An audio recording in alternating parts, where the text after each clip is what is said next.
안녕하세요. 서민 입장에서 재테크 이야기하는 서민테크입니다. 요즘 이슈들이 많아서 주식, 비트코인, 부동산 세 가지의 전반적인 제 생각에 대해 말씀드리려고 합니다. 먼저 주식부터 말씀드리자면 저는 미국 주식 7억, 한국 주식 2천만 원 투자하고 있는데요.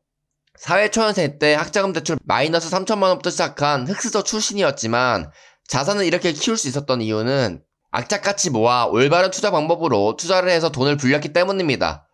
투자의 귀재들이 말하는 방법대로 남들이 공포를 느낄 때 사고 장기 보유했다가 남들이 환희를 느낄 때 매도를 하는 것이죠.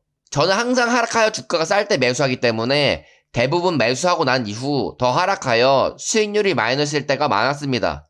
남들은 하락의 고통이 있을 때 손절하고 도망치거나 오를 때까지 아무것도 하지 않고 관심을 주지 않지만 저는 그럴 때일수록 더욱 관심을 가지고 집중적으로 수량을 모으려고 노력을 합니다. 똑같은 하락의 구간이 있었지만 그때 어떻게 행동했느냐에 따라 나중에 수익은 천차만별로 차이가 나게 되는 것이죠. 그렇게 관세로 인해 폭락할 때 서학 개미들이 많이 투자한 세배 레버리지 속슬은 위험하다고 뉴스랑 전문가들이 난리를 쳤었는데 그럴 때 매수한 사람들이 돈을 버는 것입니다. 제 계좌에 있던 속슬 어디로 갔냐고요? 저는 이번에 속슬 40달러 근처에서 수익률 93%에 매도하여 1,400만원 정도 수익을 얻었습니다. 저는 애초부터 속슬 투자한 목적이 11월 1일에 양도세를 낼 때 보태기 위한 것이었기 때문에 지금 매도하는 것이지만 속슬을 투자하신 분들은 특별히 쓸 데가 없다면 70달러까지 장기 보유하시길 바랍니다. 속슬에 투자한 저희 어머님도 관세 전쟁 때 제가 매수하라고 해서 14달러에 매수했었는데 70달러까지 안 팔고 장기 보유할 것입니다. 10월 기간이 좀 남았는데 왜 미리 매도했냐고요? 솔직히 2주 뒤에 속슬이 더 오를 것 같긴 한데 만에 하나 하락하게 되면 양도세 낼 자금이 부족해져 그때 매도할 걸 하며 후회할 것 같기 때문에 매도했습니다. 그리고 어차피 1,500만원 밖에 매수하지 않아 수량이 적기 때문에 몇십 프로 더 먹는다고 수익이 크게 달라지지도 않아서 미련 없이 매도했습니다. 요즘 미국 금융 부실 문제가 터질 수도 있다는 이야기들이 나오면서 사람들에게 공포를 주고 있죠. 하지만 돈 잘 버는 장기 투자자는 그런 이슈가 중요하지 않습니다. 왜냐하면 하락하면 더 싸게 살 수 있는 기회를 주는 것이기 때문에 추가 매수하면 되는 것이고 하락하지 않고 그대로 상승하면 즐기면 되는 것이기 때문이죠. 이렇게 말을 하면 사람들은 말할 겁니다. 하락하면 더 싸게 사면 되는 거 아는데 돈이 없는 게 문제라고 말이죠. 그래서 진짜 투자의 고수는 돈 관리를 잘하는 사람입니다. 고수는 하락장 때 현금을 쓰고 상승장 때는 현금을 모으기 때문이죠. 그리고 현금을 얼마나 빨리 모을 수 있느냐에 따라 수익의 차이가 발생합니다.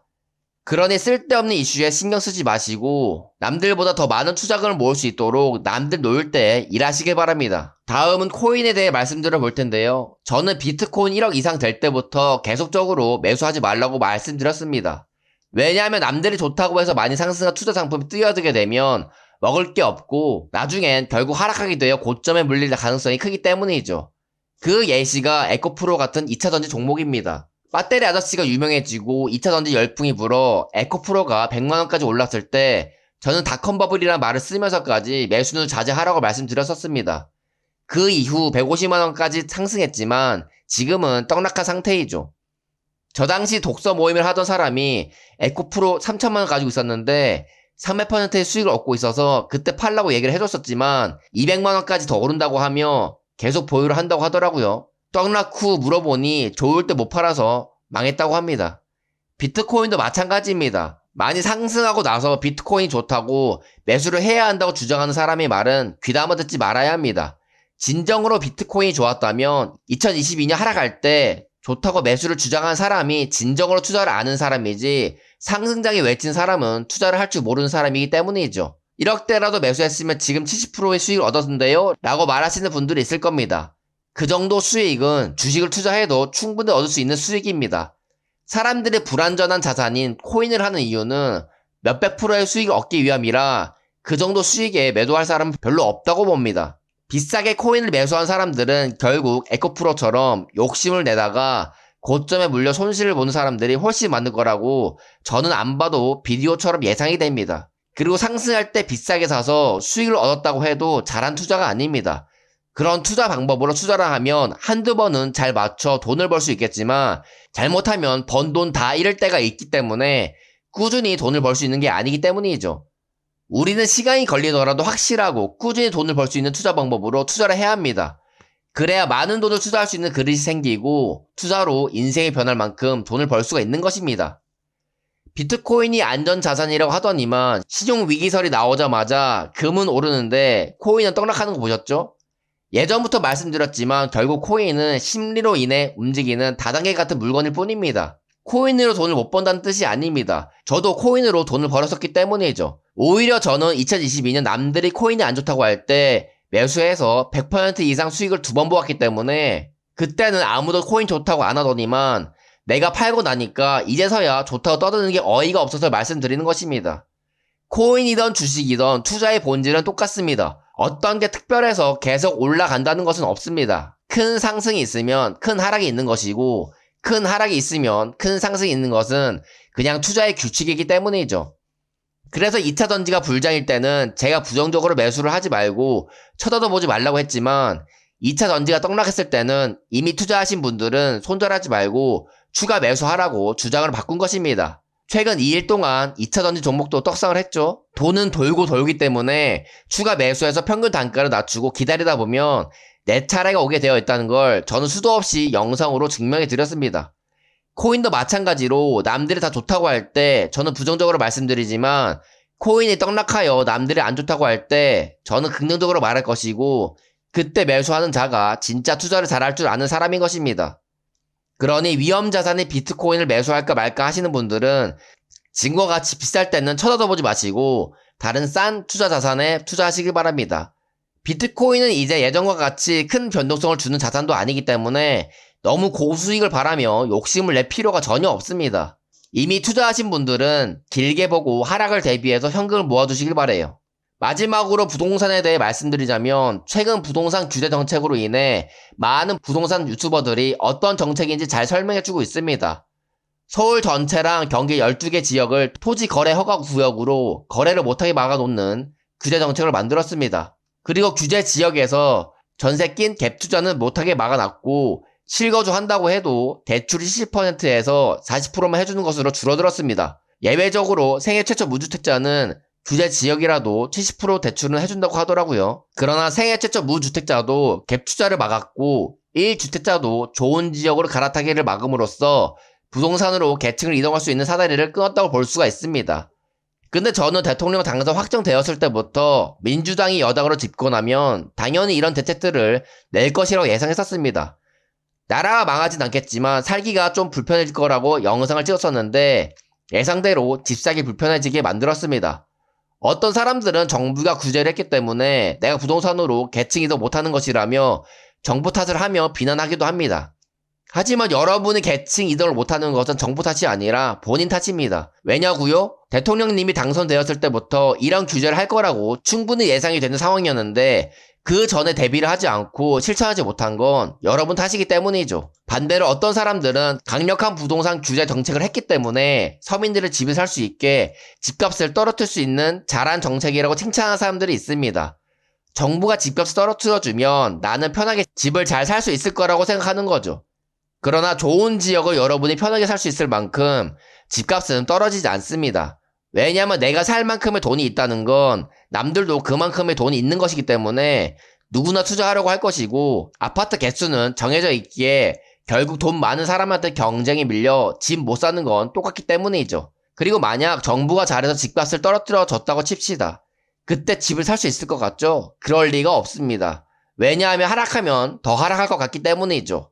결국 집값을 떨어뜨려야 된다고 주장하시는 분들의 진짜 속내는 내가 살 수 있을 만큼 집값은 떨어져야 하고 내가 산 다음엔 집값은 올라가야 된다는 이기적인 욕심이 있는 것입니다. 그래서 제가 확신을 가지고 여러분들에게 말씀드릴 수 있는 것은 세상의 부는 편하게 얻을 수 있는 것이 아니라는 것입니다.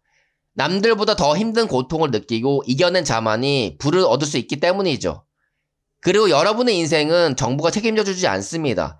인생이 변하는 건 스스로 변화시키는 것이지 정부에 의해 절대 변하는 것이 아니기 때문에 정부가 잘하고 있네 못하고 있네 얘기할 필요가 없는 것이죠. 그리고 누구를 지지하느냐에 대해 욕할 필요가 없습니다. 진짜 똑똑한 사람은 어떤 정부가 정책을 펼치냐에 따라 좌지우지 되지 않고 거기서 항상 해결책을 찾고 이득을 보는 사람입니다. 내가 남보다 더 똑똑하다고 생각이 들면 남들이 멍청하다고 비난할 게 아니라 내 인생을 잘 사는 것으로 증명하면 그만입니다.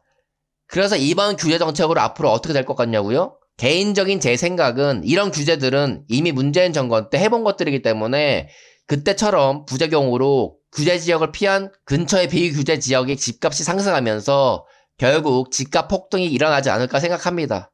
왜냐하면 돈을 풀어서 주식은 떡상하는데 부동산은 떡상하지 않을 수가 없기 때문이죠. 정부의 의도는 풀린 유동성 자금들이 과열된 지역들에 가지 말고 가격이 안 오른 지역이나 지방 쪽으로 가길 유도한 것 같은데, 그러려면 다주택자 취득세와 양도세를 풀었으면 그 의도대로 갔을 것 같지만 그런 조치를 하지 않아 결국 부작용이 나타날 것 같습니다. 민주당은 서민이 집을 편하게 장만할 수 있게 집값을 잡기 위해 좋은 의도로 정책을 내지만 결과를 보면 항상 서민이 피해를 보는 결과를 나타냈기에 불안하긴 합니다. 그러나 제 개인적으로는 어떤 정책을 내던 상관이 없습니다. 왜냐하면 문재인 정권 때 수원 권성구 근처에 아파트를 개투자해놨기 때문이죠. 근데 이번 규제 지역에 같은 수원인데 권선구만 빼놓았더라고요. 그래서 이번 정책으로 부작용인 풍성효과로 인해 제 집값이 올라갈 수 있는 좋은 점도 있다고 생각해요. 어떤 사람들은 민주당 정책이 무조건 다 잘못되었다고 얘기를 하는데 제가 봤을 땐 다 잘못되었다기보다는 소탐 대실의 정책을 펼친다고 생각해요.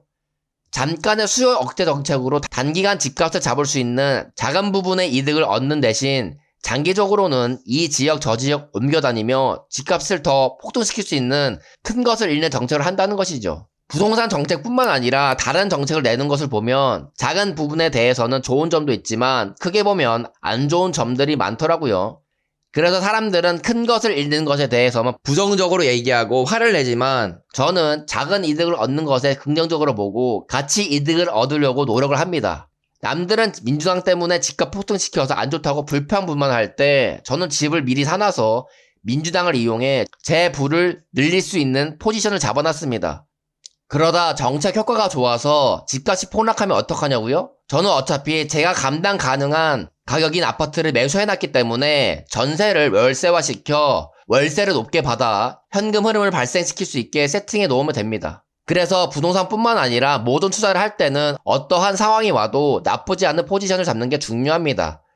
제가 개인적인 정치 견해를 말씀드리는 이유가 같은 상황이 놓여있을 때 어떻게 판단을 하고 실천하는지 보여드리기 위해 말씀드리는 것입니다. 왜냐하면 투자의 결과는 투자자의 판단력에 의해 달라지기 때문이죠. 그래서 본인의 판단력이 맞는지 안 맞는지 수시로 검증해보는 것이 중요합니다.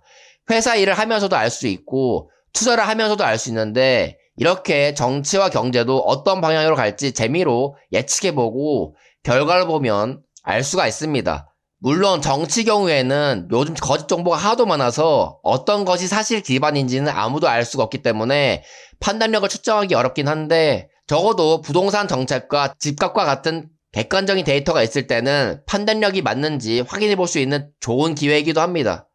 아무튼 제 예상과 다르게 대통령님이 정책을 잘 내어 집값을 안정화시켜줬으면 좋겠습니다. 결국 내 인생은 남이 바꿔주는 게 아닌 내가 투자로 돈을 벌 수 있는 올바른 길을 가기 위해 남들보다 더 고통을 느끼고 더 노력했을 때 인생이 변하고 좋은 결과를 얻을 수 있다는 걸 말씀드리면서 영상을 여기서 마치겠습니다. 감사합니다.